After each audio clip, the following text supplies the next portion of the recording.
Hey, what is up, guys? So I got some Black Ops gameplay that I just played about 20 minutes ago. If you're interested in seeing the other games that I play, because I get asked all the time, do I play like League of Legends, do I play Call of Duty and Halo? And the answer is yes, I do play other games besides Yu-Gi-Oh! But if you guys are interested in checking that out, I'll put a link in the description box as well as an annotation up. If you guys want to check out my gaming channel, I do a lot of other games besides Yu-Gi-Oh! There's actually no Yu-Gi-Oh! On that channel, but I'm here to talk to you guys about the Xbox One, because I think it's an interesting topic, and it's a very controversial topic, I would say. And I figure, everyone that plays Yu-Gi-Oh! Probably, has some interest in video games in general. And, I want to know what your guys' opinions are on it. Are you going to get an Xbox One, or are you going to, get a PlayStation 3? Oh, I'm sorry, PS4. PlayStation 3 is already out. But, so, if you guys didn't know the downsides to the Xbox One, there's actually a bunch, and PlayStation 4 is looking, much better.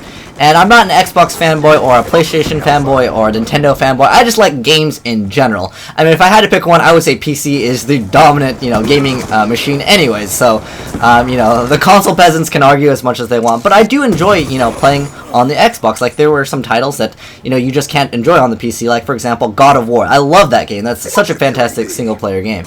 But, as far as the downsides to the Xbox One, let's go over that real quick, and then, we can talk a little bit more in depth about, reasons why you want to purchase an Xbox One or a PlayStation 4 if you're looking for, AAA titles like, let's say Call of Duty or, I don't think Uncharted will ever come, but, what is that game? Destiny, that new Bungie game that I'm actually looking forward to. But I'm pretty sure that game I think that game's coming out on PC.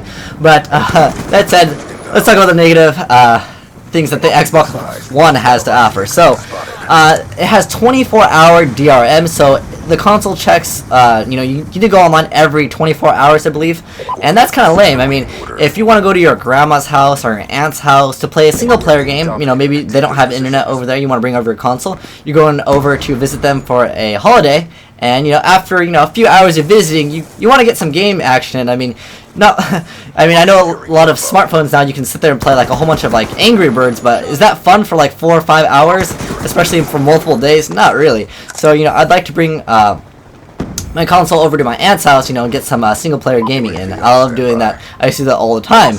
But, that said, there's also mandatory Connect. So, I don't know why the Kinect has to be mandatory. I mean, I was never a fan of the Kinect. I mean, I felt like the first Wii had, the awesome controller, and I really did like that controller. But, after a few hours, I just wanted the controller. I wanted to sit down and play my games. I didn't want to stand up, especially with the Kinect. Like, not only with the Kinect do you have to, like, stand up, but you have to be in a very open room. You have to, like, clear the area out, and I just want to sit down and play some video games sometimes, and it's not available if you're doing, a game that requires a Kinect.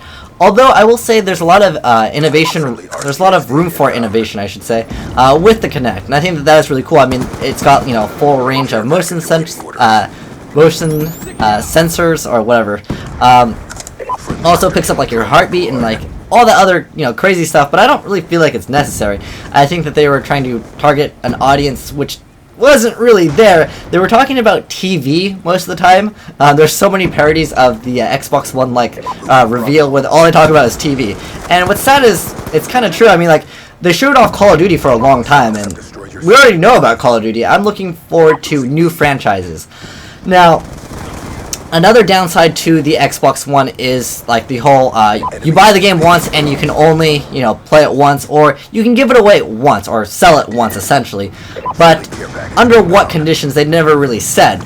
But in a gist, what they said was that you can purchase a game, and then you can give the rights away, so it's basically like, let's say Steam, for example. Let's say I bought a game for $60. I don't really like the game.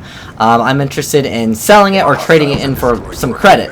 Now, I can't take it to, like, a GameStop or any retailer to do that. It's probably going to be something done through, Xbox, where they still make some type of profit off of it, which is understandable. I don't see why they wouldn't want to try to make a profit off of it. I mean, the whole idea of you can't, play used games is essentially, more profit, right?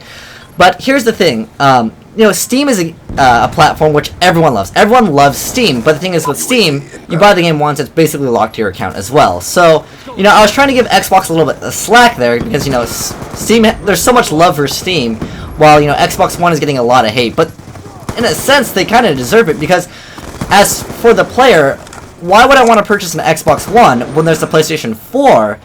And if the PlayStation 4 doesn't include that, you can only, install the game once, kind of like a CD key. If any of you guys have installed PC games, there's usually a thing like a CD key. But there's always no CD cracks, and, if you guys know about, Xbox hacking and JTagging, it's not that difficult to do. People do it. You can find people on Craigslist that'll do it for you, and, it technically will prevent more people from, doing it when they have the ability to make it so you can't play the used games, but people will figure out a way to do it. They always do anyways. So it'll just prolong it, or it'll force more people to do it. And the way I look at it is Xbox is really just cutting off more customers and their sales. There's really no reason why someone would want to purchase an Xbox One over a PlayStation 4, in the sense that you'll be paying more for your games, because not only will there not be used games available, but once you've traded your used game, you can't trade it again. So let's say I am tired of Call of Duty Ghosts. I want to get rid of that game. I can trade it in, or however they do their system. Let's say I sell it to you for $30 or something like that. If you don't like Call of Duty Ghosts, you can't get rid of Call of Duty Ghosts, because the games can only be transferred once. And not only can they be only transferred once, but you have to be on my friends list for 30 days in order for me to make that transaction. I don't understand why. I mean, if you're, wanting to get a game, used or something like that, you probably, don't care about that 30 days. Oh, I mean, you probably would like to have the game earlier, obviously. Who wouldn't want to have a game, 30 days earlier? Why make the other person wait? That seems just like a terrible idea, especially because currently the Xbox, the Xbox 360 can only have 100 friends list. You can only have 100 people on your friends list, which is really lame. And I'm like, well, if you happen to have your friends list full, maybe you like to do a lot of, trading with, your games.